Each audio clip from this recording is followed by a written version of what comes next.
All right, everybody. Hello, hello, hello. Welcome, welcome, welcome. So, my name is Mitchell Osborn. I'm a psychic medium, tarot card reader, animal communicator, mindfulness transformation coach. You can see all my stuff in the description below. But today, I have a very special guest, Christopher or Chris Butler, and we're going to be talking about coming out of religion with tarot. I got introduced to Chris on the World Divination Association Yep. platform a couple weeks ago, where he did an amazing presentation on his Sun Tarot deck. So, Chris, I'm gonna let you you're over there. I'm gonna let you introduce yourself. So, welcome, welcome. Oh, thanks. It's lovely to be here. I Yay! don't know whether the world's ready for us because we kind of caused a bit of mayhem on World Divination, didn't we? But never mind. So, so for anyone who doesn't know me, my name's Chris Butler. I've illustrated multiple published tarot decks, including the Sun Tarot that Mitchell's just shown you. But a lot of you will know me as the illustrator for K. Stopforth's Quantum Tarot, and also for my own Healing Light Tarot, both of which are published by Lo Scarabeo. I've been working on and off with the tarot since I was 13. And as I say, Mitchell and I met through World Divination Association's Divination Pride. And we realized that we actually had a lot more in common than we first thought, didn't we? Yeah. So it's our little chat today. So I loved, you were one of the only ones, and you might have had a reason why you did this, but you were one of the only ones that did a pre-recorded session, which I'll tell you why. and I think that actually worked to your advantage, Yeah. because then you could really be active in the chat without being distracted. Yeah. And, you probably wouldn't have seen any of my messages, and we probably wouldn't be having this conversation if you hadn't done it that way. Probably not, but actually there was a much less noble reason why I pre-recorded. And that's because Tony, bless her, Tony Poole, who was running it, she basically did this fantastic exhaustive video of how to do StreamYard and Facebook Live, which you'll have seen. And Mr. Technophobe here went into complete meltdown, spent a whole morning trying to get it to work, didn't manage, and in the end, to kind of save Tony's sanity, I said, do you mind if I pre-record? So it was actually more to save me something going wrong on the day, but actually I did learn a valuable lesson because, as you said, it did actually free me up to sort of chat in real time while the presentation was running. So it was maybe not as spontaneous, but the pros and cons. So Yeah. And I didn't mess up for Tony. That was the main thing. So. Yeah, and I know some people, they're like, I've seen in like the Tarathon that Simon Harrison, Hermit's Cave puts on, and other stuff, people are like, spotty connections, difficult areas where they live in, and they've done that. So let's take a moment and say hello to everybody in the chat. Yes. So Marion K, hello. Nancy is our moderator. Do we have anybody else? And let's see, John, hello, John Sorbo, good to see you. Maddie, hello, hello. Hi, Maddie. Who else have we got? Janet Danes. Hi, Janet. It's Luke lovely to Crescent. see you all. Yay. Wow, this is fabulous. Roselle, Little Tree Sam. Oh, wow. Just thank you all for showing up. It's really lovely to see you. Yay. So, hello, Govinda. We might be on a little bit of a time lag, so there's a bit of delay on spotting people's comments. Do forgive. Yeah. And also, I must remember not to lean into the screen and actually keep my head in shot so that you're not just seeing my left ear. Yeah, we're just seeing the earlobe. That's all. Oh my goodness. So in watching you present, let me do the technical stuff. So this is the book that comes with the Sun Tarot, and it is from Schiffer Red Feather Publishing. Am I saying it all right? And yeah. Here is the back of the deck, which I think is important for a lot of people. If you read reversals, you don't know. I don't read reversals. We can talk about that. And it's funny because we were talking. I want you to share this. We were talking about at some point share this. Doesn't have to be right now because I think it will come along. But the box is gorgeous that it Yeah. comes in.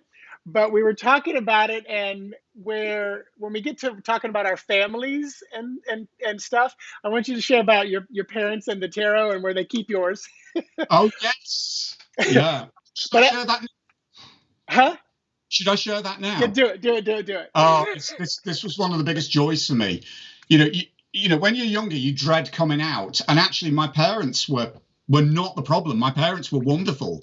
You know, it was the fact that I'd got involved in the heavy duty evangelical church that was the problem.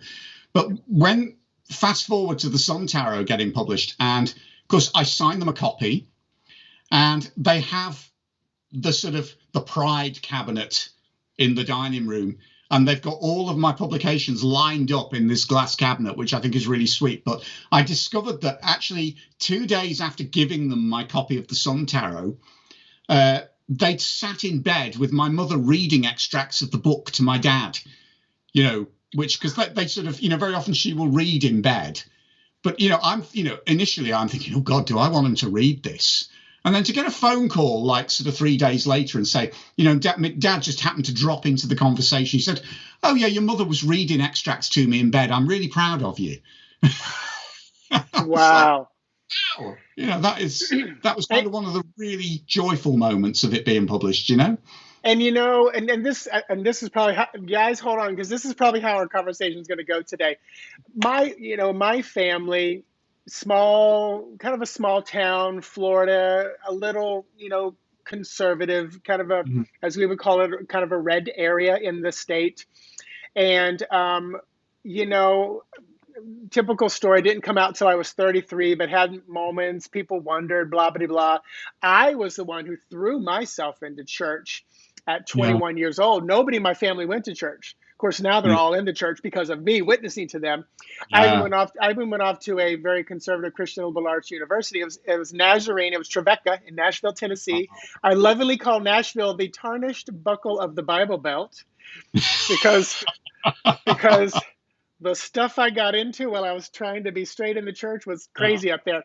So, Oh. but got my degree in theater, et cetera, et cetera. But the reason I'm saying all this is, I met my husband in 2007. My family met him at some point after that when we were started dating, but we never said dating. We never mentioned anything. He was my friend, and that was still me, still, being in a place of not unsure. My family doesn't use the word gay.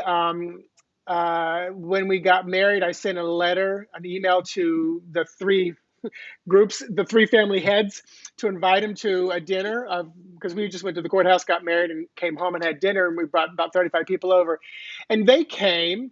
My mom emailed me back, and I remember hitting send on the email as I was in a parking lot, and I went inside to work, and then we're having a leadership meeting, and I looked down, and a message popped through, and I saw the first line, and I started crying because it started off with, "This is probably the hardest email you've ever had to write." Wow. And they love my husband. They want to know where he is when he doesn't come with me to the gatherings. But they're still working through this themselves. And because recently we went to the house for Christmas or Thanksgiving, and I said, "Oh, my uncle's here. You've never met my uncle." I said to my husband, I said, "I'm going to introduce you as my husband, so just hang tight." And he doesn't care. So I introduced, I said, "Oh, Uncle Bill, this is my husband, Fabian." And he's like, "Oh, okay." And later I could hear my mom introducing Fabian to my uncle's girlfriend. And he said, "Oh, and this is Mitch's friend, Fabian."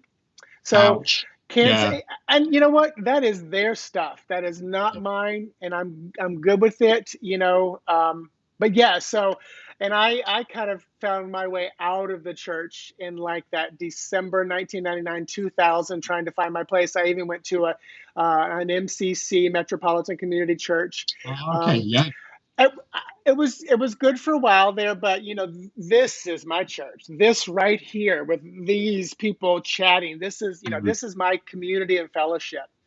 So and we'll talk about terror in the church, but where's your story come into all that? It's funny. Our experience is similar, but different with regards to family, because like you, my family was not religious at all, but I was sent to a seriously heavy duty religious school. I mean, mainly because, as my parents saw it, it had a great academic record. So I went to the same school from age 5 right through to 16, which I don't think helped. But I mean, in effect, I was kind of completely religiously indoctrinated.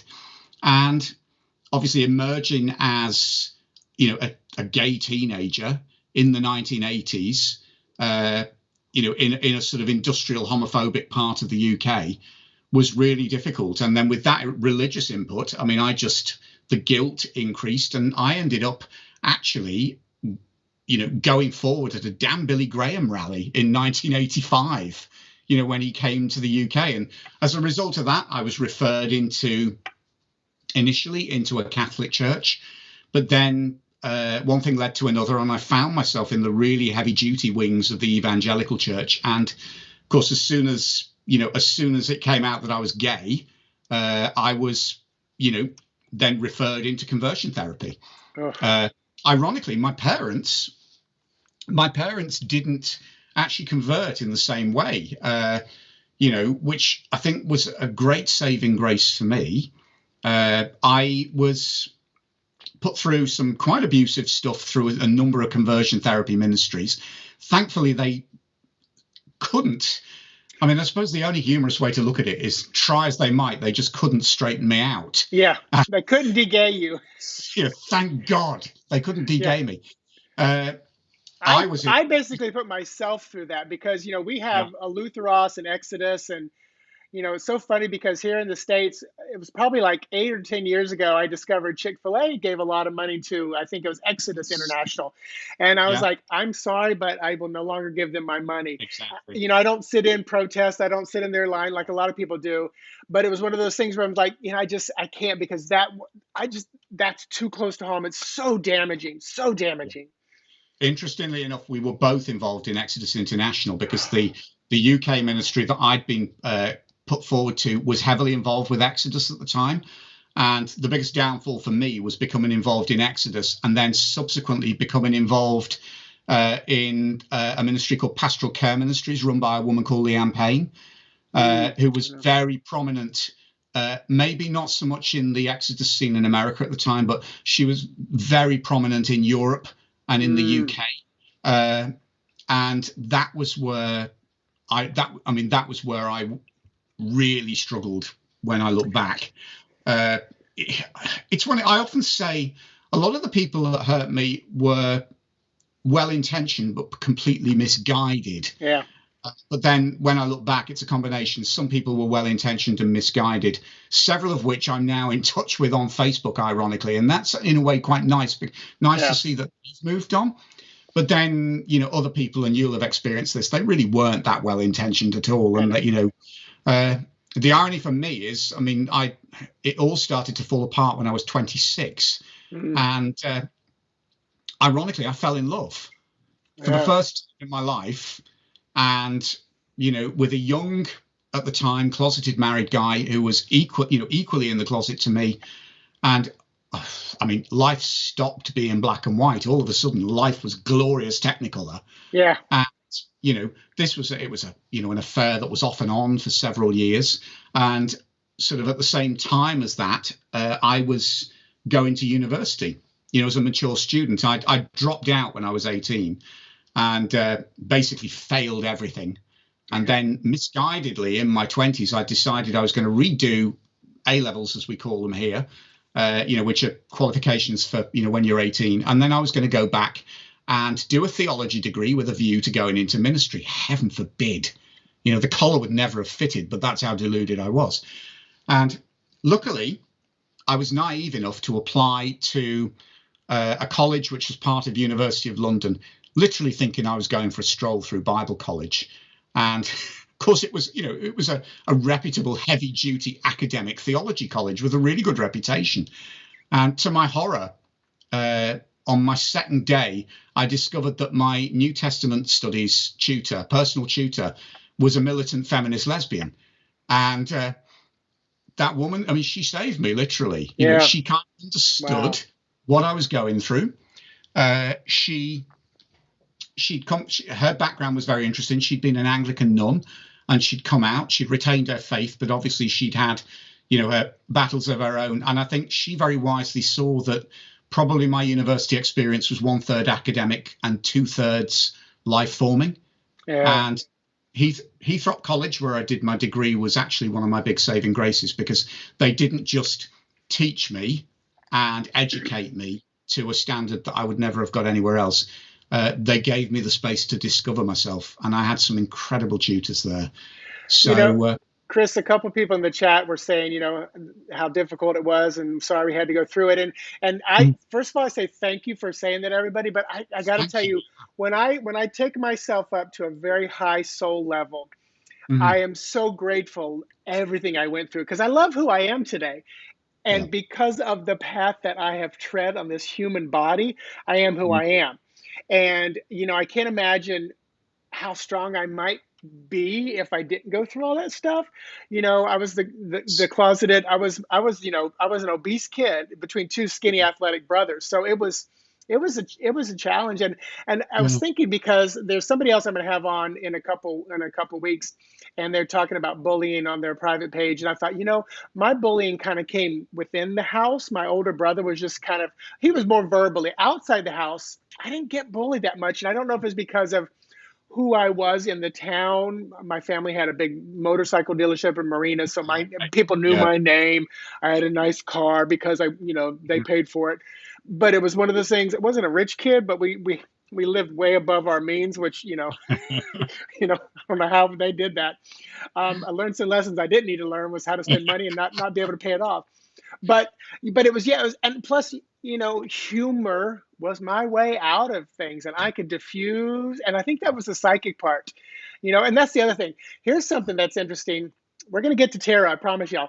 Mhm. I think a lot of gay men and lesbian women of our age are very intuitive, and I Yes. know I practiced my intuition all my life. How? Mhm. By picking up the vibes of the people around me. Who's safe, who's not safe. Is this I could feel their energy. I mean, I was constantly, I'd walk into a room and I'd assess the situation. And I'm a Pisces, so I'm extremely, intuitive, just the way I Mhm. was born. But it was really pretty much, us figuring things out constantly, constantly. It's ironic. I mean, going back to what you said before, I mean, thank you to everyone who commented on what we've just talked about. But actually, I would agree with Mitchell. At one stage in my life, I would have maybe, I would have said, yeah, if I could go back, I would change this, or this, but not now, because I realized that, if I changed any of that, I wouldn't be who I am today. And having got to a stage where, I think when you get to a stage in life where you've kind of gone through all of your self-acceptance issues, and also getting to a stage where life is really fulfilling, you think, well, that's just my journey. And also, I think a recognition that the irony for me is that, changing things would not necessarily have made things better. One of the things that I began to discover in my 30s, when I was living in London, and actually I was, well on the way out of the closet, and, more or less living life as an out gay man, was that I was one of the few people that hadn't lost anyone in the AIDS pandemic. Mm. I was the only person within my social circle that didn't know anyone that had died. And that was a really sobering shock, because I mean, my original plan at 17, 18 was I wanted to go to drama school. I didn't. Chances are I would have gone to drama school in London. I would have been going to London, an incredibly immature and confused 18-year-old, at the height of the AIDS pandemic. And you think to yourself, would I still be here? At Uh, at it's 21 years old, Yeah. 21, 22, I stepped into modeling and acting, and Mm, I packed my bags and went to New York, thinking I was gonna live there. And yeah. literally within 3 days, I was calling my mom at a Yeah. 21-year-old. I had no business being up there. I was home within 5 days. And Yeah. it's funny, because it was like, again, I think, again, I did same as you. I know nobody that died in the AIDS, Yeah. epidemic. It was because I was not in that world at that time. I remember Exactly. very clearly when I don't know, like the man who killed Giovanni Versace. I remember Yes. being scared. I was Yeah. closeted, but I was still scared. Like there's a killer out there because it was in Mm. Florida. It's one of those things where it's like it's a huge state and there's a ton of people. Yeah. But it was. I remember thinking, are they targeting closeted gay people? What's going on? It's just bizarre. It was bizarre what the mind where the mind It takes you. feels, it feels like being in a different world, doesn't it? Yeah. I mean, the interesting thing for me was university was almost like it was a very schizoid experience for me because I'd had my first love affair immediately before I went to university. That cracked the shell, and then 3 years sort of on collision course with a liberal theology college that's actually coming from a very sound, academically thought out place, that was actually trying to teach me to think for myself rather than just absorbing dogma. But gradually, bit by bit, I was processing my way through. But the irony is I had a foot in two camps, and I think those 3 years were probably the most schizoid part of my life because on one moment I was like bursting out of the closet disgracefully. The next minute I was retreating back in through guilt, attending like sort of support groups, for a conversion therapy ministry, which were frequently being raided by Peter Tatchell and the gay rights organization Outrage, and the crazy thing was I was literally brainwashed to see him as the enemy. Yeah. The irony now is I just think, thank God for Peter Tatchell, because people like me needed challenging, I have to ask you, so what were the years, your 3 years in college? Mine were Not 92 to 95. 93 to 96. Oh my gosh. And I was Yeah. So 27 to 29. we were concurrent, yeah, more or Oh my less. God, it's so Yeah. funny. And for me, it was like December 1999, literally the change in the new millennia was it Yeah. just everything just was like literally. I remember driving through little old Mm. Winter Haven, Florida, and I heard a voice say, "It's okay, go find a man." And I Yeah. literally went, "What?" And I beat the steering wheel. I was like, "What the Mm. fuck are you talking about?" Flash forward to about 8 years later when I'm in Orlando going through, I've started studying things then. And this is Yeah. where we're going to get to tarot, I promise people. So I started studying things then. Books started calling to me in Barnes and Noble. You Are Psychic was the first book I got. It's back there on my shelf. Tarot cards came soon after that. But I remember, flash forward 8 years later, driving home from a class, an official class, not just reading books on my own with the windows closed so nobody would see me. Yeah. Um, the voice said, "Did you expect my voice to change?" And I was like, holy shit. Yeah. Because in the Nazarene church, we are highly encouraged to have a relationship with the Holy Spirit, Yeah. which was literally channeling, was Mm. mediumship, was that connection. And the voice that I heard when I would pull up a chair next to my bed and talk to Jesus in my dorm room was the same voice that was telling me what tarot cards said and what Yeah. my relatives who crossed over were saying. And it was just bizarre, the aha moment of that, just bizarre. So I yeah. I have as direct an experience, but it was a similar thing that basically, as my journey progressed, I found that I didn't actually lose. I certainly walked away from Christianity, but I didn't lose my spirituality, and I Yeah. didn't lose my sense of there being a divine presence. Yeah.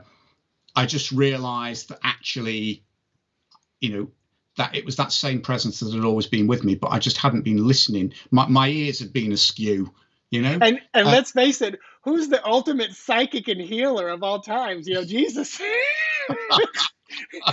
he knew when that woman touched his garment, he's like, the healing just left me. Who touched me? And I, I, I kind of laugh now because I mean, people say, well, what do you believe?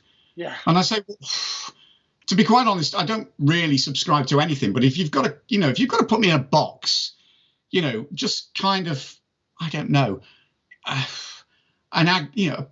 agnostic Christian with with a lot of pagan overtones. It's probably about the only. But even that doesn't fit. And I kind of.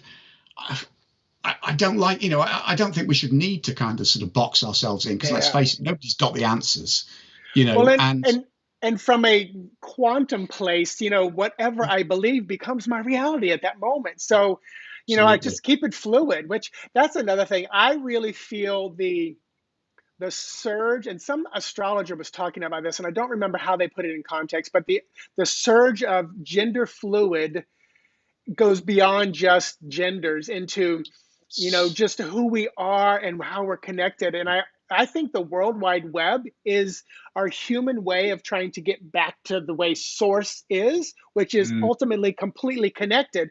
And any second, I mean, you're in, England, and I'm in Orlando, Florida. And if we want, we could pull somebody on from Japan right now. It's like we could It's have fabulous, isn't it? Yeah, instant it's connection. Just, yeah.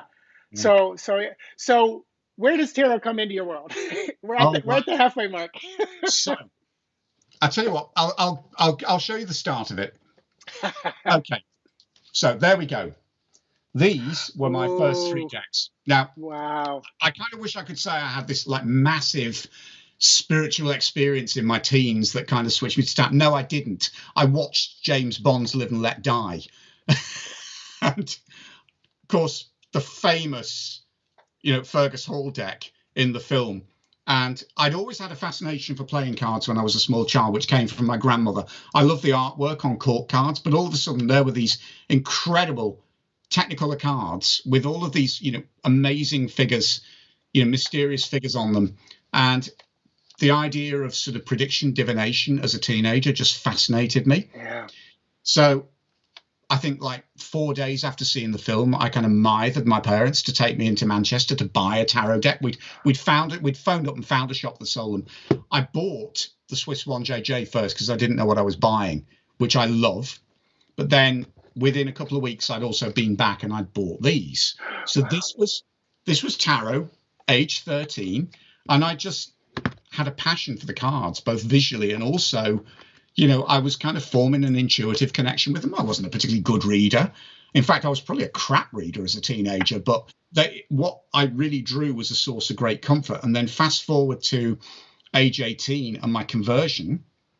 Of course, my church group leaders got wind of the fact that I read tarot, which was, immediately branded as the work of Satan. And I was basically ordered by the church to bring my cards to my leaders, who tore them up in front of me, which now fills me with the utmost anger. Yeah.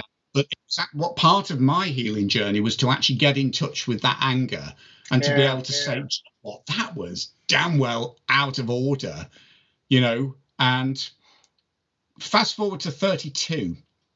Was it 32? No, 30. Yeah, 2002, age 34. Because of course, I'd begun my coming out at the age of 26. I'd lived this odd schizoid, flipping backwards and forwards existence through university. Gradually, as I got into my 30s, I was separating myself from the church, but it was still taking me a long time to psychologically separate myself. And work stress, work burnout, internal conflicts all led to a nervous breakdown.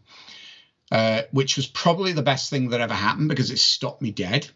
Yeah. At that stage, I reconnected with the tarot, and it was my lodger at the time brought a magazine home that had this full-page advert which used the Rider-Waite cards. I can't even remember what the advert was, but it was as if something switched back on inside me. And 2 days later, I just went into London and bought myself a tarot deck. It was an original Rider-Waite. And it was as if the floodgates opened. I just reconnected with the cards, and the cards became this incredible sense of comfort because I could see, I suppose like everyone does with the cards, they mirror your life circumstances. They mirror your, what you're going through. They help you to rationalize what you're going through. And ironically, I had therapy to get me through the breakdown, but then, it probably wasn't enough therapy, but working with the tarot became the remainder of my therapy process. And around that time, I'd got to the stage where I'd always had this ambition when I was younger to design my own deck. I started work on my first deck, which never got published, but I did complete. And again, it was very much a healing process.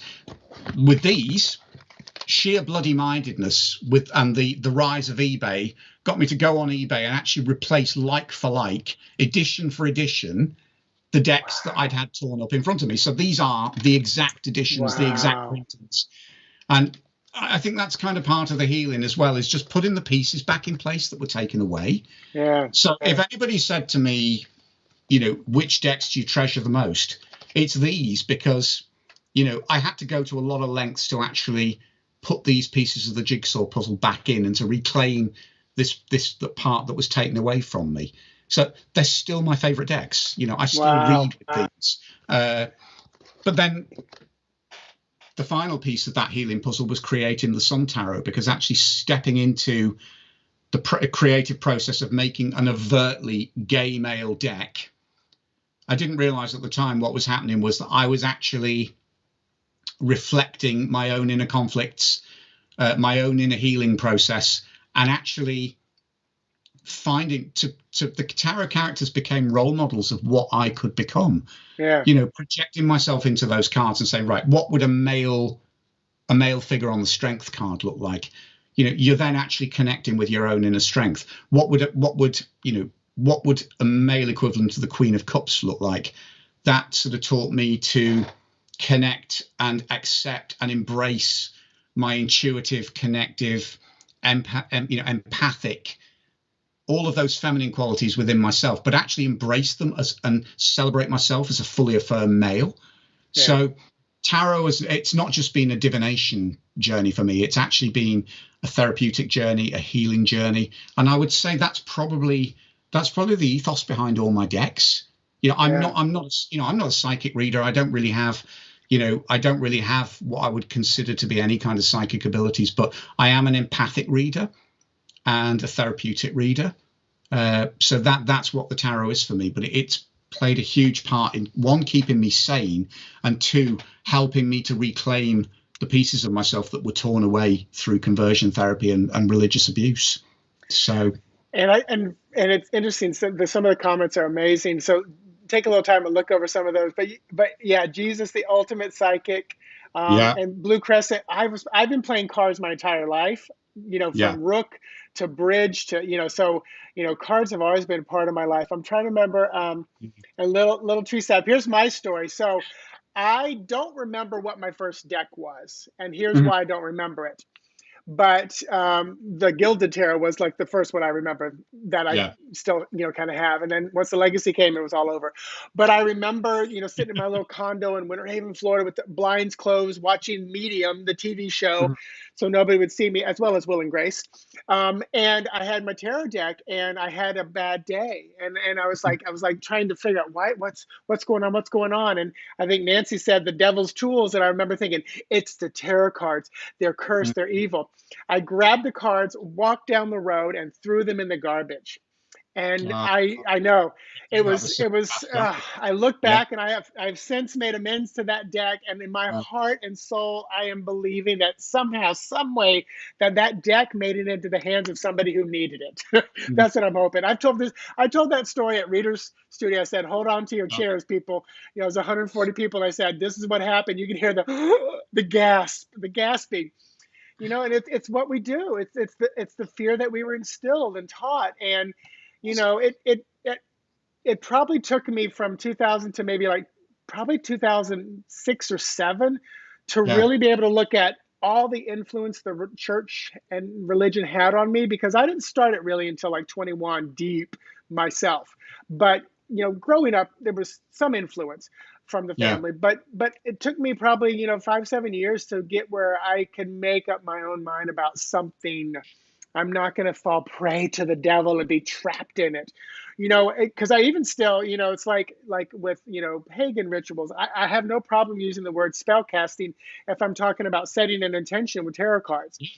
Absolutely. 15 years ago, I probably would not have used the word spell, because it still felt a little evil, And here's something that I think we might have talked about, but I remember walking into my pastor's office. His name was Roy Rogers, of all things. And I walked in, and I'm just talking to him about life and stuff and the frustrations. And he said, well, let's look at the word and see what the word has to say. He flips open the Bible and puts a finger down, and he reads the scripture. He was literally divining. There's divination, for God's sake, isn't it? Bibliomancy. It's bibliomancy. He was divining. And I remember looking back on things like that and thinking, And then I always say to people, they followed the stars to find Jesus. I mean, they were astrologers, so it's control, it's fear. But one thing I learned about the right wing church is it is about control, and it's also about selective reading of text. Yeah.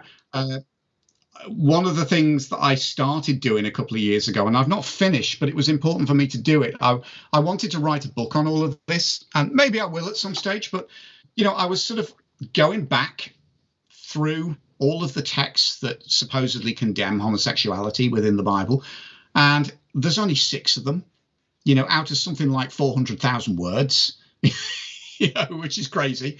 But I start, you look and you think, a lot of this is actually based on misogyny, but then even what's there is taken selectively. And one of the things that I learned, it's not very often what the radical church reads, it's what it doesn't read or chooses not to read, and everything is just taken to fit a certain agenda and molded to fit that agenda. So the other thing that I started to realize was that so many people around me in the evangelical church, they hadn't read the Bible. They just picked a couple of verses here and there, or they took what was fed to them from the pulpit. It's like if you say, have you read the Old Testament? Oh God, no.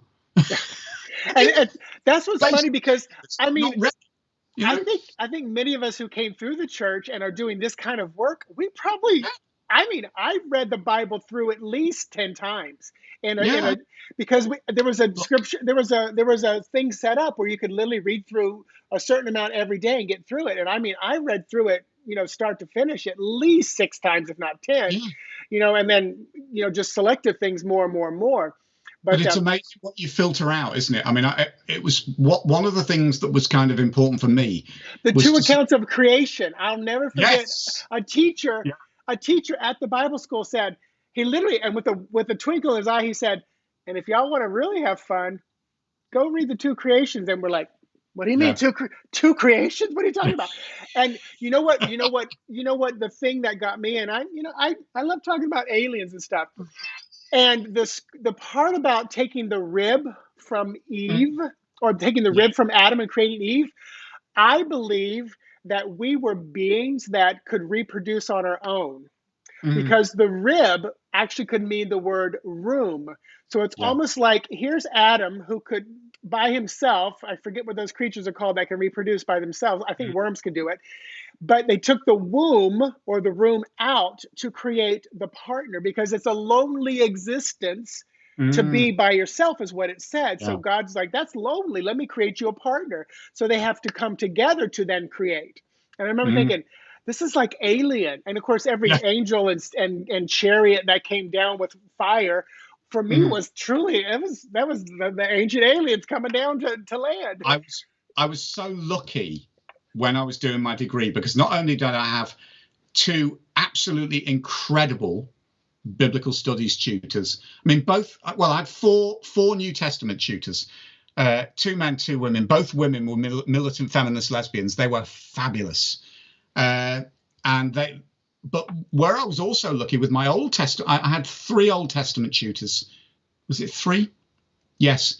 And one of them was a Genesis specialist, but she was also a specialist in divination. So that was great. I mean, it was so funny, because years later, when the Quantum Tarot was first published, she'd written the definitive text on like divination in the Old Testament. So it was kind of quite amusing sending her the copy of the Quantum Tarot and saying, well, that's your book, here's mine, Wow. Which was quite, she did see the humor of that, particularly the fact that I'd been this vile little right-wing happy clappy when I'd first landed. But she really got me to see Genesis in a much fuller way. And it was interesting, because she was talking about the narrative of creation within 7 days. But actually, she taught me to appreciate the fluidity of the ancient Hebrew, and the fact that, the word day, as written in Hebrew, actually has the connotation of a period of time. And also the fact that, the sort of ancient mindset would have seen time as being so much more fluid. So, in effect, you've got a creation myth, which is talking about 7 periods of time or 7 eons or whatever you would like to call them. And then all of a sudden, you just, like she said to me, she said, there is no, there's no conflict between evolutionary theory and what is actually there in the text. But then, radical sort of conservative readings of it make it very rigid and very, very inflexible. Yeah. So, yeah, I was very lucky when I think back. But have we digressed from tarot? I think we have. No, We? I'm bringing us there because you said Genesis, and I'm looking down at the Fool card, so I'm thinking, okay, this is a perfect segue. Go for it. Just don't get whiplash when I bring you there. So, bye, Maddie. So let's dive in. So I was so fascinated with how the deck, the Sun Tarot, came about, and Yeah. This is card 0, the Fool. Yeah. So as I want to pull a couple cards in the last 20 minutes we have here, and tell me what the card means to you, images, story behind it, and maybe you tell me some specific ones you think would really be relevant today. Yes. Yeah. Now funny enough, you've actually picked out one of my. It's not just one of my favorite cards; it's also one of my all-time favorite pieces of artwork.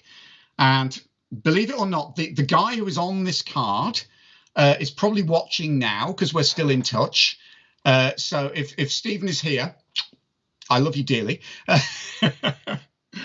He was very important to the creation of the deck. I'll tell you in a bit. But the Fool, I wanted to do something that was very non-traditional, but also it reflected where I was at the time. And I kind of looked at myself and my journey by that stage.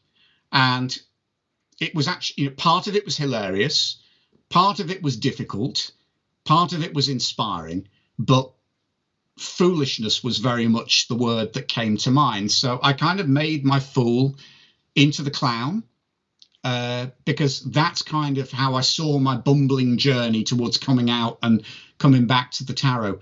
But there was also a level of bewilderment in this card because I can remember, when I started walking away from the church and embracing sort of my life as a gay man, it was like looking over this horizon, but seeing this whole world that either made no sense to me or was very bewildering and very, I don't know what the word was, but it was confusing. So I kind of wanted to create something nonsensical. So, of course, there's the Fool looking over the horizon of the world, and all he can see is 2 flamingos dipping their heads in the water. And that was kind of a bit of a pun on the Divine film Pink Flamingos as well. But Stephen is here. Stephen is here. Oh, he's there. Fabulous. He's on a lot of cards. So, yeah, I wanted to sort of capture that moment of coming out when all of a sudden you start to open yourself up to gay life. And it's just the sheer bewilderment of it all, because all of a sudden life isn't operating with the same rules. I felt very institutionalized in the church and part of the problem, part of the fear of stepping away was actually stepping away from that sort of rigidly controlled environment that I'd always known, but gave me a level of perverse security. And yet, actually, what I was seeing when I was looking over the parapet was wonderful, albeit confusing. So I kind of wanted that level of innocence, bewilderment, confusion in the coming out process to come out in the Fool card. And, it is literally, the coming out, when you start your coming out process, it is literally that, the world starts afresh. So, my Fool is not sort of stepping over the edge of a cliff as he would do normally, on a traditional card, but he's kind of looking over the parapet and then having to completely process what he sees. And I have to tell you something. As I'm looking at this card and I'm thinking like flamingos, and I do a lot of animal work. Flamingos are not naturally pink. They're only pink because of the food they eat. Oh, so really? if you're fed it, because of the shellfish, the shrimp, the iodine or whatever it is, it makes them pink. So if you're fed enough of the stuff, you're going to take on the color, the appearance. So that's interesting. So that just so explains why we've turned shocking pink in our 50s, doesn't it? Yeah. So I don't remember if, and I'm holding up the Emperor The Emperor. card, and I Yeah. don't remember if this had anything to do with body image. But if there's another Yes. card that does have to do with body image, let me know, because I want to talk about body image. Yeah. Because again, I think that's something else both you and I have been through. I've been in Very the health much. and fitness world for 32 years because I was the obese 240-pound 15-year-old kid with a 40-inch waist.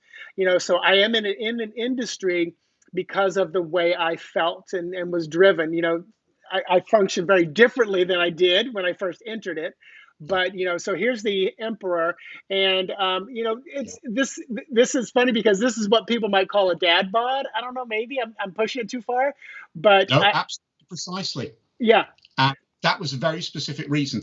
I only included men on the deck that were completely atypical of the porn stars of the day. And we have the same problem for opposite reasons. So don't laugh. But when I started my coming out process at the age of 26, I looked about 21. I always passed for younger. I was 6 foot and I weighed just under 10 stone. Now, I don't know what that would be in kilos, but let's just say that I now weigh 12 and a half stone, which is about right for what I should be. But of course, going on to this, I was in effect the archetypal stick thin twink. But the problem is it was 1993 and porn world hadn't discovered stick thin twinks yet. So going out onto the scene in London as a 26-year-old, like a drink of water, I was just completely invisible.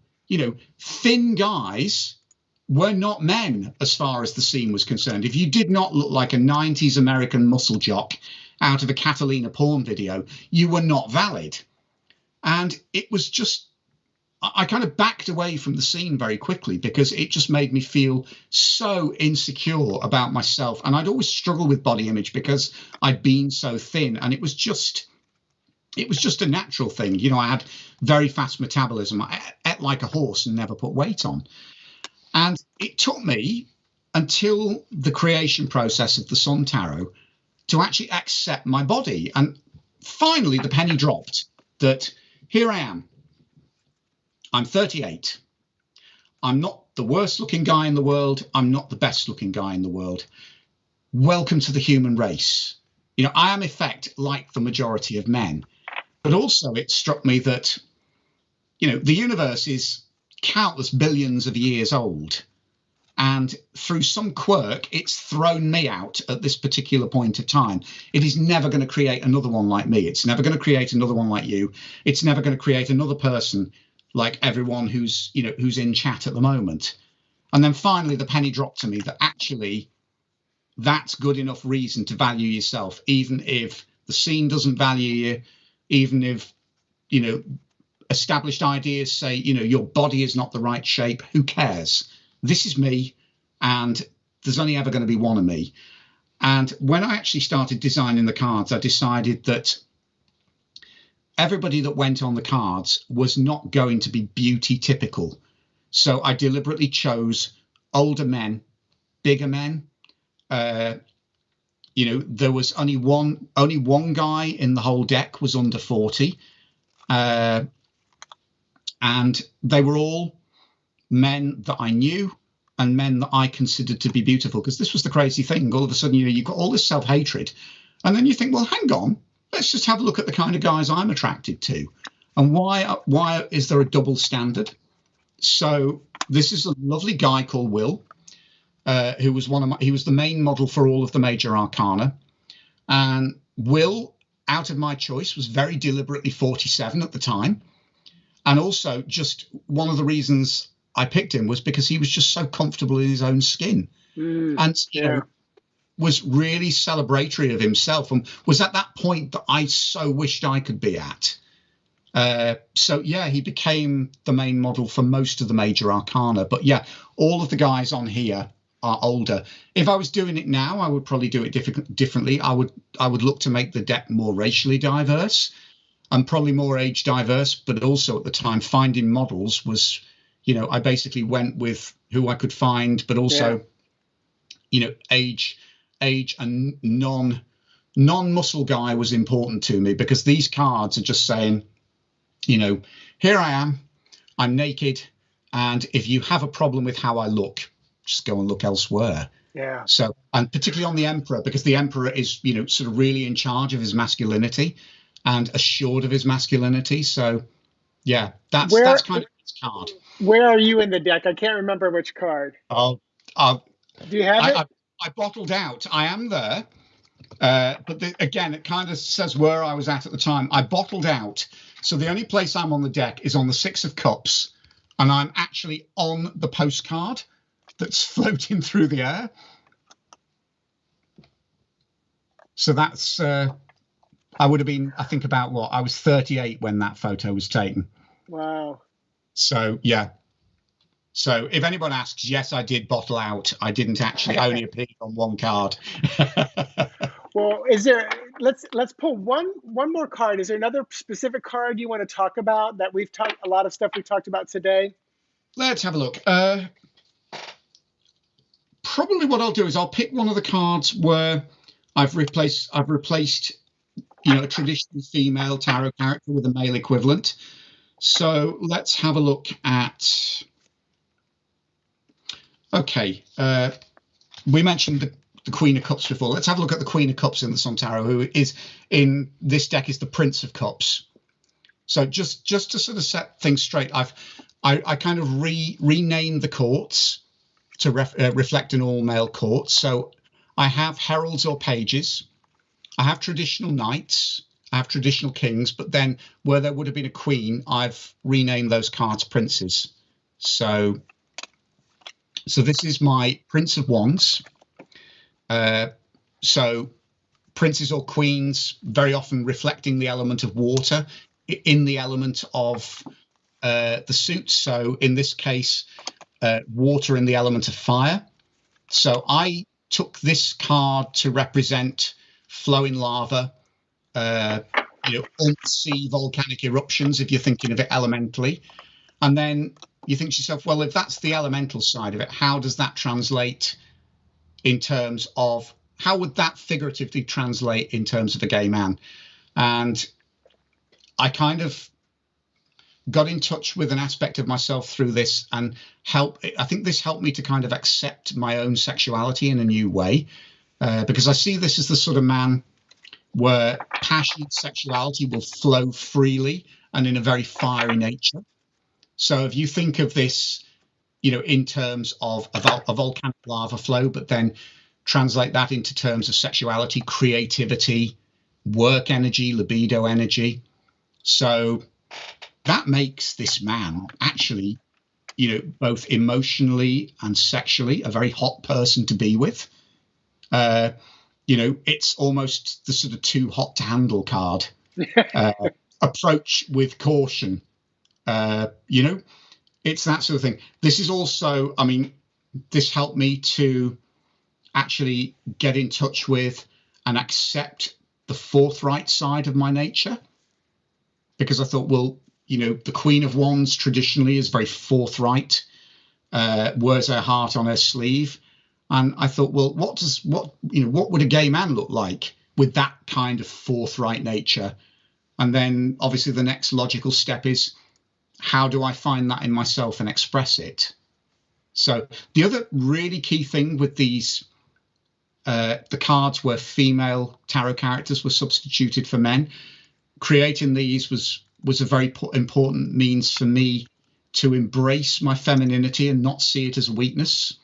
Because I think, as gay men, we've grown up with this narrative that, we are feminine, therefore we are weak, which is totally misogynistic to start off with. So, let's blow the misogyny out the window, but actually let's learn to celebrate our feminine aspects as actually some of the strongest things that make us men. Yeah. So that's what creating these were for me, was finding those feminine aspects and actually deliberately showing these characters as they would appear as a man and saying, look how fucking strong these people are. Yeah. Look how formidable these men are. And something something Nadia was talking about the Jesus freaks, and I honor that word because I've used that many times. I was one, but tell me if this happened to you as we're about to wrap this up. Mm, I noticed that I don't have any quote like trolls. I don't have people in my daily life that are preaching to me saying I'm mm, going to hell, just anymore. yeah, And I think it stopped or it started lessening a whole lot when I finally was comfortable with who I was. And absolutely. the Yeah. last time and Mm, also sometimes I'm like, like I'm at a Starbucks and I'm reading, I've got my book up, like, look at me, everybody, I'm reading a book about tarot, in your face. And I don't do that anymore. I just go about my business, like Nadia was saying. But I remember sitting at a Starbucks, and the woman sat down. Of course, my spidey senses started going off, like, oh, conservative Christian, something's going on. She was very fidgety. And I'm reading some books, and I'm not reading them where she can really see, because she literally said, "What are you reading about?" I said, "Oh, I'm reading mm, about crystals and then divination." Because, "Oh, well, that's I don't believe in that. That's the work of the devil, whatever." And I said, "Well, you know what, honey? I said I like to go back to Proverbs 3:5-6, which says, "Trust in the Lord with all your heart and lean not on your own understanding, but in always acknowledge Him, and He will direct your path." So when I pick up a book like this, I trust and I acknowledge, and He's directing my path to this book, and just shut her down, because at that time I still had so many scriptures memorized, and it was one of the last times because I was like, you know what, I'm good with who I am and the path that I'm on. it's So fun. it's and I just don't have that anymore. No, one of the it's you've actually highlighted one of the biggest turning points for me was being on a London bus, and I just bought a new tarot deck. And funnily enough, I was like you, I was reading. I'd sort of bought the set, and of course I'd unpacked it. I was reading the guidebook, and this guy came up to me and he said, "I hope you don't mind me saying, but I really felt moved by the Lord to say that actually you're putting yourself in danger." And all of a sudden, I, I and, just looked and at I him would and have said, I just looked at him. I said, "Sorry, love, but I just won't buy that anymore. And actually, would you mind? But I'm just enjoying my own space and I'd like to be left alone." And even 2 years earlier, I couldn't have said that. But that was the turning point for me. And I realized, yeah, I'm comfortable with where I'm at. And actually, I can now, in effect, just turn around and say, "Don't mess with me." yeah. You know, And thank you, but no, thank you. my response would, and by the Lord, do you mean your ego? Because that's Yeah. what it feels like. It feels like the ego. Because you know what? My Lord is, which I wouldn't even say that. I can't even say that anymore. I can't even say my Lord. Yeah. It feels so wrong. Even the word worship is a Mm. very unusual word. When I hear the word worship, I just feel like victim taking power away. I mean, it's hard to say, but, Can I but can I wrap up with something really funny? yes, yes. The guy that the Sun Tarot is dedicated to knew I was doing this today, and of course I'd messaged him just to say that I'd got changed and I was making myself look respectable for this interview. And literally, when my phone just went ping a few minutes ago, that was a message just to say, no, that's a complete impossibility. Don't even try. So all I can say is I love you and thank you. Yeah, I love it. So, and I'm going to put a link in the chat just so it time frame. But the link I'm putting in the chat, I just got a message. But Simon Harrison from the Hermit's Cave is going live in like 2 minutes. So if you want to jump over, it's like Terathon all over again, people.